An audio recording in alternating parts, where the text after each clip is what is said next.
people, and if you're watching live, checking us out on YouTube, or listening on your favorite podcast provider, you are most definitely my people. Welcome to another episode of Botched and Share Shots. We still have high hopes of delivering quality wrestling content, and if not, we'll sprinkle in some wrestling legends, so we still get over. I'm your host, a chef by trade and a mark by choice. I am the Will Gray, and joining me tonight is a legend that has wrestled all over the world. He has won title after title. He is the man, the legend, Crowbar. How are you, brother? How you doing, man? I'm good. I'm just Thanks for having. Go ahead.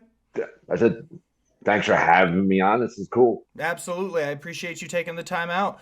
I kind of always start a lot of these the same, but with you, I'm going to do it in reverse order. I'm going to ask you, what's going on in 2022 with you?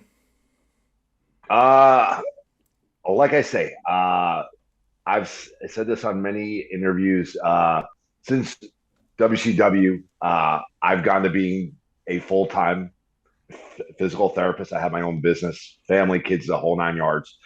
Just recently, in later years, I've gotten more involved in wrestling again, and it's fun. It's extra money too. I don't do it for free, but it's a lot of fun, and just the hits just keep coming. A lot of unexpected things have happened in 2022. Things that I did not foresee happening, and as they pop up, it's great. Most recently was New Japan that I definitely did not have on my 2022 bingo card. If that's an overused phrase, but that's the truth. I was late with the latest thing, and like I said, one cool, unexpected opportunity after the other, and it's been a good ride. When you were working with New Japan, you guys got to work in New York City. What was it like coming in and working for a company for the first time in 2022 at this point in your career? You've worked all over, and to kind of check that final box, what was it like to work with New Japan? Well, when I was coming up, I was one of those guys that would get the VHS tapes, way back when we got the VHS tapes. And when I was getting ready to try to break into pro wrestling, and even after I broke in, it really was a business filled with these larger than life, muscle bound guys. I was a fan of the New Japan style. They generally had smaller, more athletic wrestlers there. And for me, for, you know, 15, 16, 17-year-old Chris Ford, there was hope there, along with guys like 123 Kid and Jerry Lynn starting to come up. And if you watch IWCCW, you saw guys like the Tasmaniac and Ray Odyssey. So, but New Japan, I fell in love with that style very early on as a fan and as an aspiring wrestler. And it brought a ton of hope because they used the smaller, more athletic guys. And just for whatever reason, that opportunity never presented itself before in my entire career. Many people assume that because of the style that I had early on in my career with the moonsaults, the dives, the Frankensteiners, and all that type of stuff, that I would have wrestled in Japan, and it never had happened before. So it happened in New York City for New Japan. So I think that counts. It counts in my book. Having a chance to work for those guys definitely counts. Also, this past year, over the last year, you've had a chance to work with Wrestling Open some and the work they do with IWTV. So this is kind of a two-part question for you. Working Shoot. with Wrestling Open and seeing it then, and then let's kind of talk about indie wrestling now versus indie wrestling when you were first coming up in the 90s. Because Gotcha. you've got to see two very different drastic, I guess, dynamics would be a good way to put it with the indie scene. Absolutely. So which one you want me to cover first? We'll go to IWTV and Yeah, Open. yeah. Is Let's that start with cool? Open and IWTV, and Yeah. then we'll kind of, like I said, we'll just kind of keep working our way backwards. Wrestling Open is a really cool electric environment. They have a very enthusiastic fan base. They have a locker room filled with great talent, and their talent is hungry. They want to work hard. And many of my fellow veteran friends laugh at me. When I usually get booked, I say, put me with one of the young guys. I want to go, and I want to push myself. I want to test myself. I want to rise to the occasion. That sounds corny and cliche, but this is my thing that like I'm doing. I choose to do this. I enjoy doing this, and I enjoy being 48 years old and being able to hang with guys 20 years my younger or 25 years my younger, and sometimes they end up sucking wind unexpectedly because this guy could go. But really hot locker room, like as far as just being hungry and enthusiastic and loves to wrestle and be a part of the business and better themselves. And there's not many shows that I'll drive 3+ hours to on a weekday to go have a wrestling match. Wrestling Open is one of them. And it's all because of all the aforementioned things. It's a great product, great exposure, great locker room, young locker room that wants to work hard and but that wants to push, push, push. So it's really been a great thing for me. I have a lot of energy when I go there. Nothing's worse than when you go to a show and there's a very blasé crowd or not very loud. That crowd is into everything that you do. They're into their wrestlers, their homegrown wrestlers, or homegrown talent. And when you get that reaction, it inspires, it pushes you to do more and to be on your best. So it's just an electric atmosphere that I happen to love very, very much. So when you were there in Wrestling Open, you crossed paths with Alec Price. Alec is one of the premier, like, high speed, high fast, high flying, but also very technical wrestlers. He's very Yes.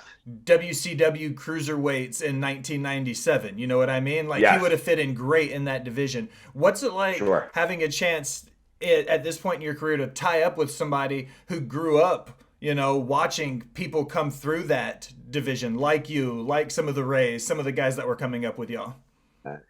Well, I had seen him there before at other shows. I had researched him online before I ever have a match with somebody. I do my homework. It's not the thing most veterans do. I give a shit. I give a big shit about how my work looks, and I want to have the best match possible. And I loved his style. I liked the way he moved. And, let me say, I think the match was pretty damn good. I think the match came off really, really good. And, you know, I'm not one to blow smoke up my own behind.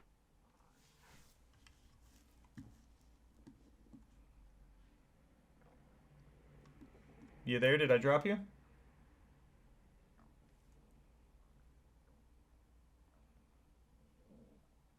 Uh-oh.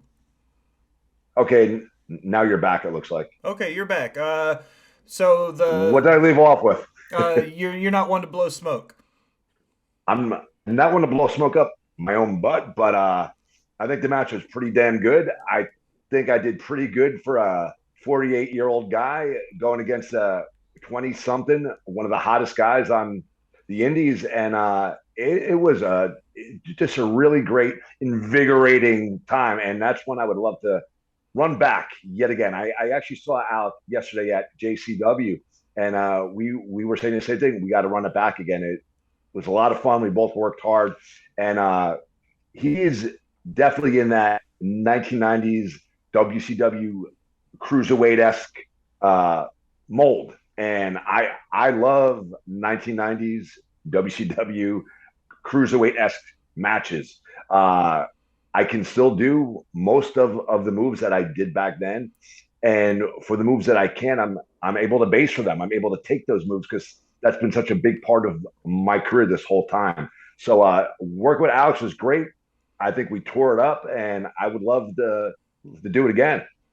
He's a friend of the show. He's been on before. He and I stay in contact. Great dude too. Yeah, I love putting the friends of the show over when they come on and I see them succeed and do well. I love that.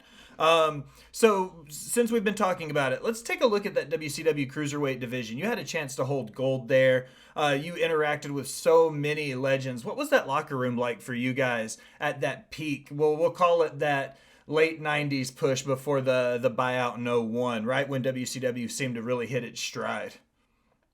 It was amazing. Go back, we can name them. Rey Mysterio, Kidman, Psychosis.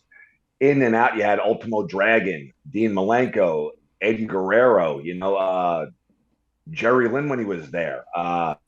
I think Sabu came in a little bit during that time. They were just chock full, all the luchadors. I mean, there was Japanese talent coming in and out that was incredible, and the power plant itself actually, it was near the end where not many people were watching the Saturday Night Show as much, but the power plant produced some great cruiserweight guys as well. You know, So in that mid '90s push, after when Worlds Collide and Bischoff paired with AAA, and you guys had the influx of those luchadors that came over into the states, what did you adapt a lot of their stylistic? Like, what was the? I guess what I'm saying was there like a blending of cultures. They kind of took some of what you were doing, and you kind of took some of what they were doing to kind of blend the two styles together.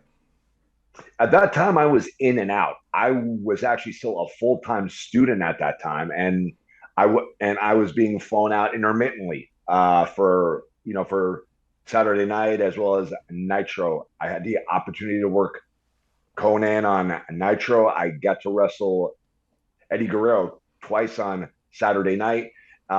So at that time, when all those guys were first starting to come in, I had a limited amount of time to work with those guys. It was later on as Crowbar or right before Crowbar when I got to really work with the premier guys, like on WCW Saturday Night, right before they came up with the Crowbar idea. I had a match with Chris Benoit, which was amazing, and it was great. You could find that on YouTube that I've seen it. When I got in there, I got to wrestle with Billy Kidman, uh, Juventud Guerrero in a cruiserweight battle royal. Chris Candido was there at that time, and after WCW, I actually had the opportunity, which you could find also on YouTube somewhere, at the New York Elks Lodge for USA Pro. I got to do about an 18-minute match with Eddie Guerrero, which was amazing, and I'll never forget that. Just an amazing, amazing match, and probably one of my favorite matches of all time.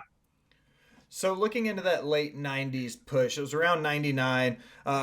Kevin Nash took over as Booker. He wasn't in that seat long. So my question is, when you're in a company like WCW that's as large as it is, and you go through such major changes at the executive level with like such a major role as your Booker, how do you guys adjust in the locker room when you have those changes happen? I know a lot of the other guys were really worried about change. Some guys favored to let that change depending on who it was. Some guys didn't, and this sounds like a cop out. I I love pro wrestling. Just being in WCW was amazing to be there. I never really got caught up in who was calling what shots, this or that. You wonder where your character's going to go, but I was just enjoying the ride. I never really gave it a second guess. Was thrilled to be there. Was thrilled to be doing something I love. Like I said, I friggin' love this stuff. That's why I'm still doing it at 48 years old. So for me, my experience was probably drastically different than a lot of the other guys' experience. A lot of the other guys are really on eggshells, pins and needles, depending on who's calling the shots. I just enjoyed the ride, and I didn't. I knew one day that it would end, and when it did, I would just go to physical therapy. So I just, I I keep repeating myself. I just enjoyed my time there and had a great friggin' time. While you were there, you had a chance to work with. Nothing too juicy there. I'm sorry. No, no, no. That's what I like about these questions is because sometimes you hear the answers from guys, and sometimes you get that. You get the really juicy, fuck this guy, blah, blah, blah. And sometimes you just get the really cool answers where you're like, look, I was just happy to be there, happy to be doing the job, And I love that side of the business too, because it doesn't always have to be that, the dark side of the ring type stuff. It could still be Nah. happy for people, Like people can still genuinely love wrestling. Yeah. Then now, just super grateful to be able to do this crazy thing. So it's you know, never got too much into who's calling what, who's doing this and that. You're always aware of it, but I just enjoyed the ride.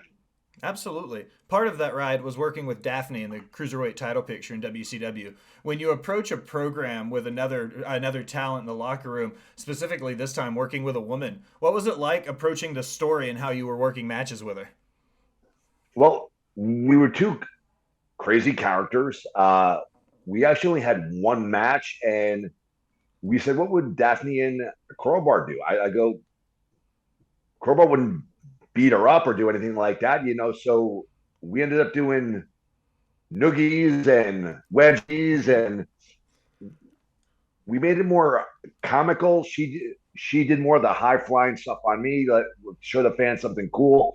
But I guess we were doing intergender before it was really a big thing. But it was I think we mixed some cool wrestling with just some good comedy, and I think we really paid attention to each other's character. You know, we were like it was almost if a brother and sister in similar age got into a fight. That's what you would see, you know, because they're two goofy characters. I like that. So I've got another two-part question for you, and this goes to the Okay, WWE side of things. You had a chance to work through some of the sure. mid '90s on and off with them, but you also made a kind of a comeback there in '03 after the WCW buyouts. What were the biggest differences before the WCW and after the WCW buyout in '01? So when you went back in '03, what did you see were the biggest differences before and after that?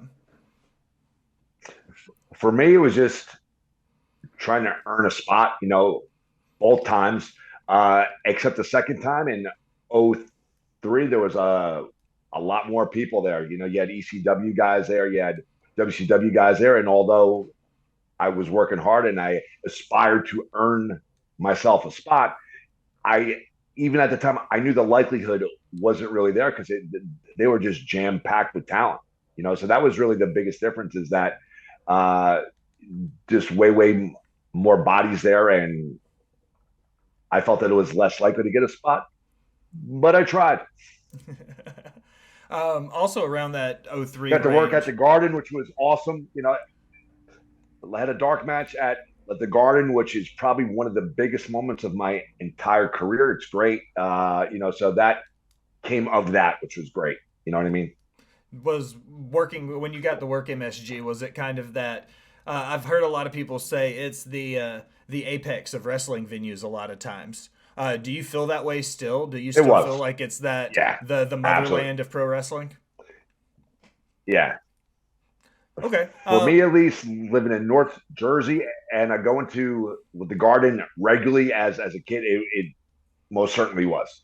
So being from the Jersey area as a kid, were you exposed being in that WWF territory? Was that a lot what you were exposed to? Did you ever see any of Jim Crockett or Georgia Championship Wrestling or anything like that far north? WWE, WWE at that time, WWF was the main thing up around here. And then around 1983, 84, we started to get cable up here. And then that's when I was more exposed to the Jim Crockett and, you know, the WCW. And, you know, we saw some AWA as well. And intermittently, we'd even see IWCCW, which was the Savoli's East Coast base wrestling, which I believe was on ESPN, I think. So yeah, the once we got cable up here, I I had a lot more of these things available to me. But as far as live events, it was mainly WWE. For sure. I always like curious about that when my Meadowlands friends. Arena, the Garden. Yeah. Yeah, Meadowlands Arena. We had the Garden. We had Nassau Coliseum, and never went to Philly at that time. But you know, those were all the really big hubs. Looking back through you after the '03, you spent a little bit of time with a notorious group in XPW with Rob Black and those guys. What was your time like Yes, with them for shortly when you were out there with Rob? I dealt mainly with Kevin Kleinrock, awesome dude, and really great mind for wrestling. Again, it was, you know, it was something that I could do while I held down a full time job in physical therapy. All the shows were the weekends and stuff. So it just became a natural next outlet. Had some great matches there. Had a lot of fun. Uh, I never got caught up in all the crazy stuff. You know what I mean? It was just you know, if anybody knows me, I very rarely go out. I very rarely have drinks with the guys. I would wrestle, go back to my room, play some video, read a book or something, a Star Wars book or something. And I'm pretty boring outside the ring. So, So you said video games? yes, What kind of games do you like to play? at that time, I probably had Nintendo 64 with me and probably PlayStation 1, I'd say, or maybe one, I think it would be at that time. But I take credit. I was probably the first guy to bring video games on the road with me. ECW down in Philly again. I took some flack for never going out, and I would bring my 8-bit Nintendo and Sega Genesis to the with the hotel. I would pull the TV away. I would hook it up, and when everybody else was going out being crazy, boring, Chris Ford was in his room playing video games or doing schoolwork or reading books or something. You know, very. I said, my outside the ring activity very very boring. So I apologize. No, that's what I'm saying. I really enjoy these kinds of stories too. You know, like I've had guys on the show, like I said, tell me the dark side of it. I still like when I hear guys enjoy the business. I have to ask, with the Han Solo behind you, what's your favorite Star Yes. Wars movie? Okay. For a while, like everybody else, I would say the most popular answer would be Empire Strikes Back. Then I gave it more thought, and I'll defend it. Return of the Jedi, and I'll explain why. At that time, movies took a while to come out. You know, there's no rumors, this, that, the other thing. So I had to wait from Star Wars. I had to wait for Empire, and then after Empire, I had to wait for Return of the Jedi. And Return of the Jedi, as a kid, was loaded with so many payoffs. You saw the Emperor for the first time. You know, in like the flesh. You know, in Empire, you saw the hologram.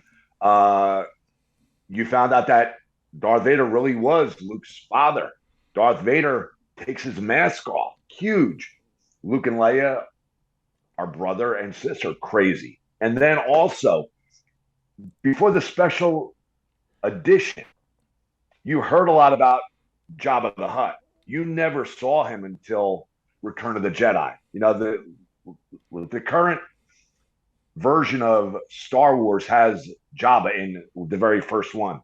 When I was a kid growing up, you heard about him, heard about him, heard about him. That scene wasn't part of the movie, so you had to wait till Return of the Jedi to see that. So Return of the Jedi was just loaded with tons of payoffs. That was really, really cool. Really great ending where the rebels defeat the Empire and yada, yada, yada. So when I really think about the emotion tied to it, I would say Return of the Jedi would be my favorite. All right, well, I'm going to need to ask you this question as well. Since the original trilogy came out, there have been two sets of trilogies made. Did you prefer the prequel trilogy with episodes 1, 2, and 3, or did you appreciate this most recent trilogy with the Rise of Skywalker and The Last Jedi? I thought the last trilogy had potential. They laid some groundwork and then it just went into a giant dumpster fire. I like the sequel, the prequel trilogy a whole lot more than that one. I'm not sure if you follow Star Wars at all. There's this thing called the World Between Worlds from Rebels. I'm hoping they somehow erase the sequel trilogy using the World Between Worlds. That's my hope. All right. Or at least change the trajectory of some things. The first one, episode 1, did you really think it was as bad as everybody thinks with Jar Jar Binks and the introduction of so many random characters? Because I was kind of the Phantom Menace wasn't a terrible. It's not my favorite by far, but it wasn't the worst of those the prequel trilogies either, though. If you're telling a story, and Star Wars is the first chapter that starts everything, it's a lot of background. It's a lot of slow stuff. So if you watch it in that context, it's fine. I would have liked to seen a lot more Darth Maul. I thought he was a great looking heel he had, but they made up for that in Clone Wars and Rebels. I mean, great use of Maul there when they brought him back, but I would have liked to see more Darth Maul in episode 1.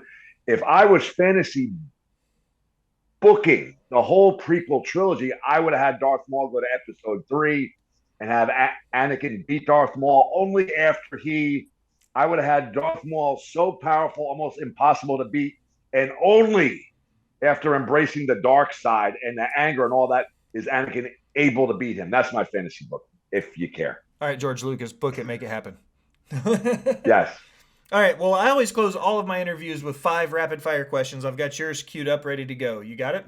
Okay, sure. What's your favorite venue? I think I know the answer already, though, that you've ever wrestled MSG would be the most historic as far as like a big venue, and of course, there's always something very electric about the 2300 arena as well. I love that building as well. Two different scale buildings, so those I would have to put them tie for different reasons. in. I hear that a lot. Both of those have been mentioned many times on the show. Who was your favorite superstar growing up? Wow.